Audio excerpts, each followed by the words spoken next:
আলাইকুম।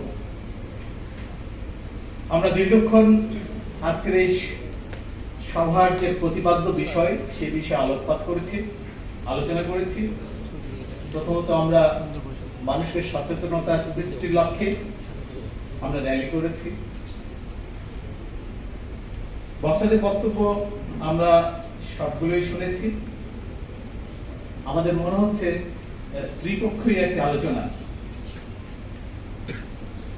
সরকারি পর্যায়ে থেকে যারা আছেন তাদের একরকম বক্তব্য, ক্যাবের একরকম বক্তব্য, আর ব্যবসায়ী যারা একরকম আছেন তারা আরেক রকম বক্তব্য।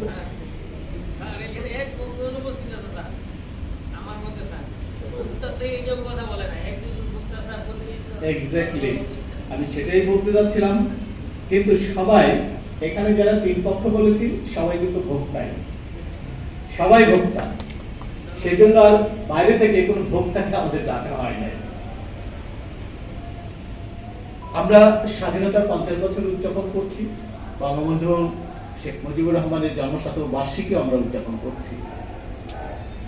যথার্থ বলেছেন যে আজকে যদি আমাদের এই দেশ স্বাধীন হতো তাহলে উনি প্রফেসর হতেন না, আমি বিভাগীয় কমিশনার হতাম না, আমি সর্বোচ্চ হয়তো পাকিস্তানি কোন জেলা প্রশাসকের বড় বাবু হিসেবে একটি শাখার দায়িত্বে থাকতাম, হেড ক্লার্ক। আমাদের স্বাধীনতাকে অর্থবহ করতে হবে, আমরা এটা বলে আসছি। অনেক প্রবঞ্চনা আমরা দেখেছি, আমাদেরকে 200 বছরের স্বাধীনতা থেকে বঞ্চিত রেখেছিল। আমরা ব্রিটিশকে দেখেছি, এরপরে 23 বছরের পাকিস্তানের সেই দুর্বৃত্তায়ন আমরা দেখেছি। ফলে স্বাধীনতার যে মর্মার্থ সেটি আমাদেরকে বুঝতে হবে। আমরা স্বাধীন, কেউ পরাধীন নয়, কিন্তু স্বাধীন জাতি হিসেবে আমাদের মানসিকতার পরিবর্তন দরকার। পুলিশ সুপার বলেছেন আইন প্রয়োগ করে সবকিছু সমাধান হবে না। আমাদের সেই জায়গায় বুঝতে হবে যে না, আমি ভালো কাজ করতে পারি, আমি ভালো হব। সবার দায়িত্ব সবাইকে বুঝতে হবে। আমি নাগরিক, আমি সুনাগরিক হতে হবে। আমি ব্যবসায়ী, আমাকে সুব্যবসায়ী হতে হবে। আমি প্রশাসক, আমাকে সুপ্রশাসক দিতে হবে। সমস্যাটা এখানে যে কেউ আমার দায়িত্বটা বুঝতে চায় না। আমি দায়িত্ব বোঝার জানি কিন্তু বুঝি না। আমার দায়িত্ব কি এটি কিন্তু কেউ বলতে পারবেন না আপনারা হলফ করে যে আমার দায়িত্বটা কি। ব্যবসায়ী ওনার দায়িত্ব কোনো বোঝেন না, যিনি কর্মকর্তা উনি কি ওনার দায়িত্ব বোঝেন না, কিন্তু দায়িত্ব পালন করি না। আমরা যদি আমার অবস্থান থেকে আমার দায়িত্বগুলো সঠিকভাবে পালন করি তাহলে কিন্তু এই সমস্যা হওয়ার কথা নয়। ব্যবসায়ী এক ধরনের চিন্তা করছেন, আমাদের সমাজপতিরা একটা চিন্তা করছেন, আর আরো পর্যায়ে যারা আছেন তারা তাদের ভিন্নতর চিন্তা। কিন্তু চিন্তা তো একটাই ছিল যে আমরা একটা সুখী সমৃদ্ধশালী দেশ করবো। বঙ্গবন্ধু সংগ্রাম করে গেছেন, আমাদের শহীদরা সংগ্রাম করে গেছেন। টার্গেট যদি এটাই হয়ে থাকে তাহলে আমাদের কেন বিভাজন? এই জিনিসটা আপনাদের বিবেচনায় আনতে হবে। আমি রাতারাতি ধনী হতে চাই, রাতারাতি বড়লোক হতে চাই, এটা তো হয়ে গেছে তারা পাকিস্তানিরা।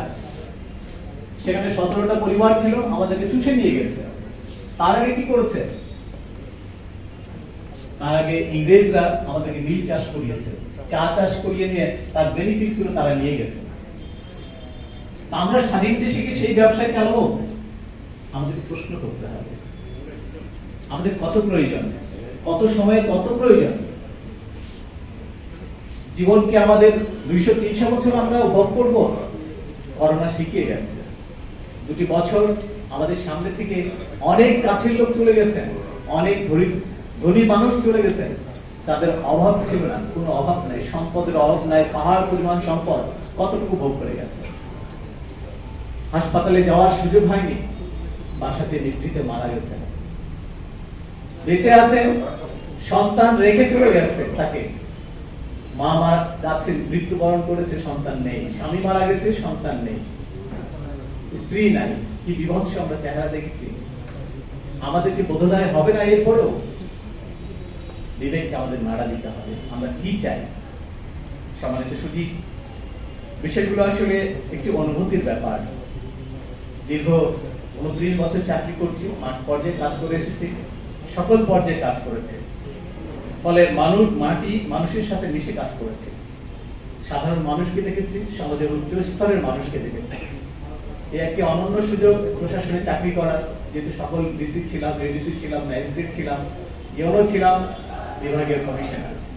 সুতরাং সকল স্তরের মানুষকে দেখার সুযোগ হয়েছে। আমাদের অনুভূতিগুলো অন্যরকম। আমরা কাজ করতে চাই মানুষের জন্য, যতক্ষণ আছি মানুষের জন্য কাজ করা আমাদের সবার কর্তব্য। এই মানুষগুলো দেশের বাইরে থেকে আসেনি, এই প্রশাসকগুলো দেশের বাইরের নয়, তারা স্বাধীন বাংলাদেশে জন্মগ্রহণ করেছে, এই দেশের মানুষ। কেন আমি এই মানুষগুলোকে দেখবো না? আমার এই মানুষগুলো তো আমার মানুষ। এই মানুষ তো পাকিস্তান থেকে আসেনি, এই মানুষ তো বিদেশ থেকে আসেনি। আমাদের দায়িত্ববোধ গুলো দেখতে হবে, বিবেককে জাগ্রত করতে হবে। আজকের এই প্রতিবাদ্য বিষয় ডিজিটাল আর্থিক ব্যবস্থাপনার ন্যায্যতা। আপনারা জানেন সারা বিশ্বব্যাপী এই ব্যবস্থাপনা আছে, বেশ আগে থেকেই প্রচলিত ছিল। বাংলাদেশে সম্প্রতি চালু হয়েছে, আর বিশেষ করে প্যান্ডামিকের জন্য এই ব্যবসাটা বাংলাদেশে বেশ গুরুত্ব সহকারে এগিয়ে এসেছে। আপনারা বাইরের পেরিফেরিতে যারা ছিলেন, হয়তো দোকানপত্র খোলা হয়েছে, কিছুটা বন্ধ হয়েছে, দৈনন্দিন নিত্য প্রয়োজনীয় জিনিসগুলো আপনারা এভাবে ওভাবে মিটিয়েছেন, কিন্তু ঢাকা শহরের পরিস্থিতি খুবই ভিন্নতর ছিল। যারা ঢাকায় বসবাস করেন অনেকেই করেছেন, আপনারা দেখেছেন, আমি ঢাকায় ছিলাম বলে দেখেছি। পুরোটাই হাহাকার, মানুষ বাসা থেকে বের হয় না, ভয় পায়। যদিও প্রয়োজন হয়, মনে হয় যে বাসা থেকে শেষ বিদায় দিয়ে দেওয়া হলো, হয়তো ফিরে আসবেন উনি রোগটাকে নিয়ে, পুরো পরিবারকে আক্রান্ত করবেন, এরপরে কেউ জীবন নাশ। নতুন নতুন ফর্মুলা আবিষ্কার হলো, নতুন নতুন গজিয়ে গেল, পাড়া সব জায়গাতেই দেখা গেল যে আস্তে আস্তে ছোট ছোট গ্রুপ হলো, ফোন দেওয়া যায়, সব মালামাল দিয়ে যায়। এভাবে আপনার ট্রানজাকশনটা শুরু হলো, ডিজিটাল পদ্ধতিতে ব্যবসা বাণিজ্য শুরু। আমরা শুরুর পরে কি দেখলাম যে না, এই ফাঁকে একটা বিশাল চক্র জড়িয়ে পড়েছে। টাকা দিয়েছি কিন্তু মাল পায় না। ইভ্যালির মতো একটা বড় সংগঠন, আমরা যেটা আগে দেখেছি, কোটি কোটি টাকা তাদের হাতে হাতিয়ে নিয়েছে, মাল যায় না। আমাদের পুলিশ সুপার সাহেব উনি তার অভিজ্ঞতা বলেছেন, আমারও ছোট্ট অভিজ্ঞতা হয়েছে এর ভিতরে। আরিজম্যান লন্ডন একটা দেখলাম যে তারা খুব সুন্দর করে দিচ্ছিল, তারা অ্যাড দিচ্ছিল, মোবাইলে আসে, তারা সুন্দর টাই ব্যবহার করে। টাই দেখে খুব ভালোই লাগলো, যে ভালো টাই। তাদেরকে অর্ডার করলাম মেলে, বলে পেমেন্ট করতে দিতে হবে, পেমেন্টও করা হলো, তারপরে মাল আর আসে না।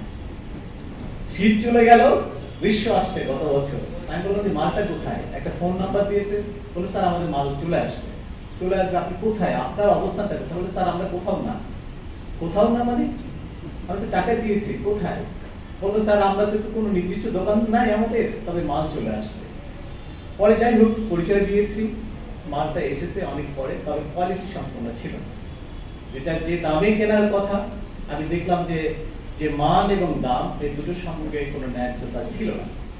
এই ধরনের ব্যবসা পরিচালিত করেছে। তো মানুষ এই যে তার অধিকারগুলো বুঝতেই পারছেন, আমাদের পর্যায় থেকে যখন এই পর্যায়ে আমরা গেছি, তখন সাধারণ মানুষ কোথায় আছে? আমাদের অনেকগুলো বক্তাদের বক্তব্য আমি সংক্ষেপে বলতেই চাই।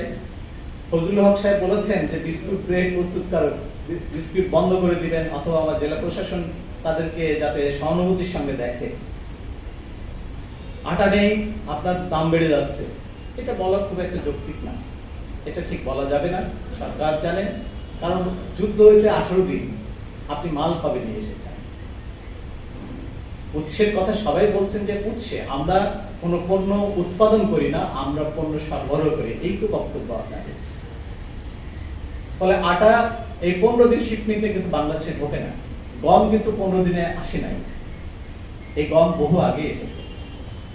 এই গম এখন আপনারা জানেন, কৃষিবিদ্যা যারা অর্জন করেছেন, গম কেবল ইউরোপে হারভেস্ট হবে, কিছুদিন পরেই হবে, আমাদের শেষের দিকেই হারভেস্টটা হবে। বাংলাদেশের গম হারভেস্ট কেবল শুরু হয়েছে, সেখানে আরো দেরি হয়। ফলে এই গমের জন্য এই যুদ্ধের সঙ্গে গমের সম্পর্ক নেই। আর তেলের দাম বৃদ্ধি কিন্তু কখন হয়েছে? সুতরাং আমাদের বড় ব্যবসায়ীদের কথা আপনারা বলছেন, সরকার সেটা প্রচেষ্টা করছে, যথার্থভাবে উৎসেই কিন্তু সরকার সমস্যাটার সমাধান করার চেষ্টা করছে। আপনি যে মালটা নিয়ে এসেছেন সিলেটে, কবে নিয়ে এসেছেন? কত দাম দিয়ে কিনেছেন আপনি বিবেকের কাছে বলেন। কামালউদ্দিন সাহেব বলেছেন 1 গাড়ি তেলের মূল্য দিয়ে 2 গাড়ি তেলের মূল্য দিয়ে 1 গাড়ি তেল কিনছেন। আমি জানি না কেন এই পরিস্থিতি। আমরা দেখেছি ঢাকায় কতগুলো ভোজ্য তেল যারা কাজ করছেন, আমাদের সেখানে ম্যাজিস্ট্রেট গেছে, তারা দেখেছে যে একটা অসামঞ্জস্যতা, প্রচুর মাল সেখানে আছে, অথচ তারা সাপ্লাই দিচ্ছেন না। সরকার বলে দিয়েছেন যে তাকেও কিন্তু স্লিপ দিতে হবে, সে বিক্রয় মূল্য কত টাকা দিয়ে আপনাকে বিক্রয় করলো, সে বিক্রয় মূল্য নিয়ে আসবেন। আপনি এখানে দেখাবেন এই কিনেছি, আমি এই সেল করছি। কালীঘাট থেকে বলেছেন ইটের বিষয়, হবিগঞ্জে জানি না ইটের সাইজ কেমন হলো, আমি ডিসিকে জিজ্ঞেস করবো অবশ্যই, এটা আমি নোট নিয়েছি। কম বেশি হওয়ার কোনো সুযোগ নেই, আপনি বড় রাখেন। আপনাকে ধন্যবাদ এবং কৃতজ্ঞতা জানাই যে সিলেটে অন্তপক্ষে আপনি কোয়ালিটি ঠিক রেখেছেন। আপনি এটা যথার্থই ভালো কাজ করছেন, আমাদের নজরে থাকবে। সালাউদ্দিন সাহেব টেস্টিং সল্ট, ক্যাবা জল, খুবই ভালো কথা। আমি জানতাম না যে এটা এখনো বাজারে সাপ্লাই আছে, কারণ এই ধরনের ফুড আমার সম্পর্কে জানা নেই। তবে এখানে জেলা প্রশাসক আছেন, এটা দেখতে হবে। যদি এটা ব্যান করা হয়ে থাকে তাহলে অ্যাভেলেবিলিটি যাতে এখানে না থাকে, এটা ভোক্তা অধিকারে যারা আছেন কাজ করছেন জেলা প্রশাসক দেখবেন। এটা আমরা চেষ্টা করব। এটা খুবই একটা হার্মফুল জিনিস, কিন্তু আমরা দেখলাম যে যারা বাবুর্চি আছে তারা ব্যবহার করতে চায় টেস্টের জন্য, স্বাদের জন্য। এটা আসলে ব্যবহার বন্ধ করতে হবে, মানুষের সচেতনতা সৃষ্টি করতে হবে। ক্যাটারার্স সমিতি তারা বলেছেন ভয় পেতেন আমাদের ফখরুল ইসলাম সাহেবদের মতো লোকজনকে, এখন ভয় কমে গেছে, খুব ভালো। এই কথাটা কিন্তু বিশ্বাস করতে হবে। আমি সেটাই বলছি যে আমাদের নিজ নিজ দায়িত্বগুলো বুঝে নিতে হবে। দায়িত্ব বুঝে নিলে আমাদের কাজ সহজ হয়ে যাবে। ভয় পাওয়ার কিছু নাই, আমরা আপনাদের সাথে আছি। আমরা সময় মিলে কাজ করি, আমরা বিচ্ছিন্ন কেউ নাই। মানুষের জন্যই কাজ করা, সাধারণ জনগণের জন্যই কাজ করা, মানুষকে সেবা দেওয়ার জন্যই কাজ করা। আপনারা অবশ্যই সম্পৃক্ত হয়েই কাজ করবেন, এখানে ভয় ডরের প্রশ্ন নেই। ডিজেন সাহেব ফুলকলি যথার্থই বলেছেন, ওনারা হয়তো কোয়ালিটি কোড বজায় রাখেন বলেই মানুষের কাছে কদর আছে। আমরা চাইবো আপনাদের মতো প্রতিষ্ঠান অবশ্যই মাথা উঁচু করে থাকবে, আপনার কোয়ালিটির সঙ্গে যাতে কম্প্রোমাইজ না করে। তবে ভোক্তার যে অধিকার, সেই অধিকার যাতে ক্ষুণ্ণ না হয়, সে বিষয়টা আপনাদেরকে নজর রাখতেই হবে। যথার্থই কথা বলেছেন, সৎ ব্যবসায়ী অসৎ ব্যবসায়ী, এই বিষয়টা খুবই গুরুত্বপূর্ণ। ব্যবসায়ী মাত্রই সৎ হতে হবে, এটি স্বাভাবিক। আমাদের ফখরুল ইসলাম সাহেব কোরআনের ব্যাখ্যা দিয়ে বলেছেন, আরো দু একজন বলেছেন, সৎ ব্যবসায়ী অসৎ ব্যবসায়ী। সৎ ব্যবসায়ীর জায়গাটা কোথায়, অসৎ ব্যবসায়ীর জায়গাটা কোথায়? আমরা পরকালকে যারা বিশ্বাস করি, সবাই বিশ্বাস করি, আমার মনে হয় হিন্দু মুসলিম বৌদ্ধ মুসলিম যারা আছে সবাই পরকাল বলে একটা কিছু আছে। আমাদের বুঝতে হবে সৎ এবং অসৎ ব্যবসায়ী, এর পার্থক্যগুলো বুঝতে হবে।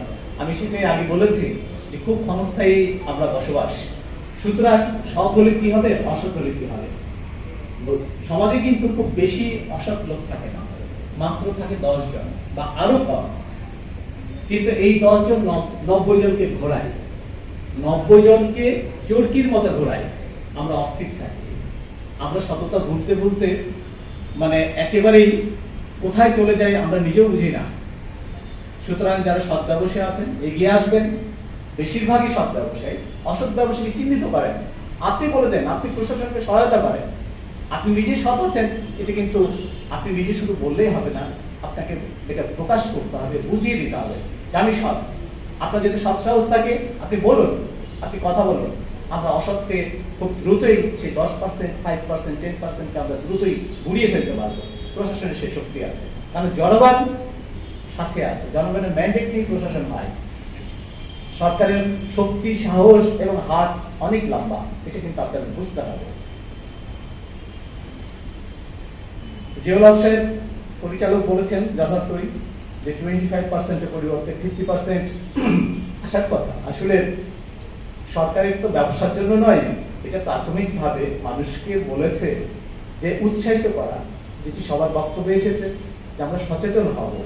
মানুষ আগে কমপ্লেনই করতে যেত না, নিজেই ভোক্তা হিসেবে যতটুকু ক্ষতিগ্রস্ত হয়েছে উনি বুঝে গেছেন যে আমার 10 টাকা দিয়েছি একটা জিনিসের সমস্যা, আবার সেই 5 কিলোমিটার থেকে আসবো, আমার যাতায়াতে আবার 200 টাকা গাড়ি ভাড়া, ফলে এটা কেউ আসতো না, আসতে চায় না।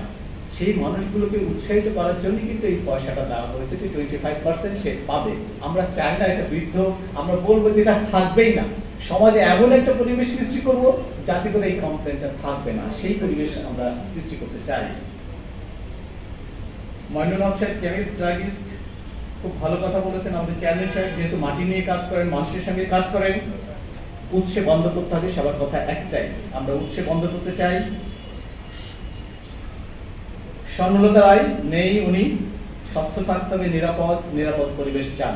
আমরা চাই, আসলেই তাই, খাদ্য ভেজাল উনি এই মিনিং করতে চেয়েছেন যে আমাদের সন্তানগুলোকে বেড়ে উঠতে হবে। আমরা খাদ্যে যদি ভেজাল দিই, তার মাথা, মস্তিষ্ক, দেহ সবগুলি পচে যাবে, এই জিনিসটা বুঝতে হবে। খাদ্য ভেজালের বিষয়টি উনি বলেছেন। তো এই ব্যবসায়ীরা নিশ্চয়ই বুঝবেন ওনার সন্তান, ওনার পরিবার কিভাবে বেড়ে উঠবেন, আগামী ভবিষ্যৎ কিভাবে বেড়ে উঠবে, তার মননশীলতা, তার দেহ, তার শক্তি কিভাবে বেড়ে উঠবে, এটা আপনাদের হাতেই নির্ভর করছে। রাষ্ট্রযন্ত্র কাজ করছে। মাননীয় প্রধানমন্ত্রী আজকের এই দিবসকে লক্ষ্য রেখে খুব স্পষ্টভাবে বলেছেন যে আমরা আসলে তথ্য প্রযুক্তির ব্যবহার যেমন করেছি, এর উন্নয়ন ঘটেছে, আমরা এই সুবিধা পাচ্ছি, ঘরে বসে জিনিস পাচ্ছি, ঘরে বসে ব্যবসা বাণিজ্য করছি, কিন্তু এর সততা এবং ন্যায্যতা থাকতে হবে। যদি স্বচ্ছতা না থাকে, যদি ন্যায্যতা না থাকে, তাহলেই কিন্তু আমাদের ভোক্তা একদিকে ক্ষতিগ্রস্ত হবে, আর একদিকে ব্যবসায়ীরা ক্ষতিগ্রস্ত হবে। আপনার কনফিডেন্স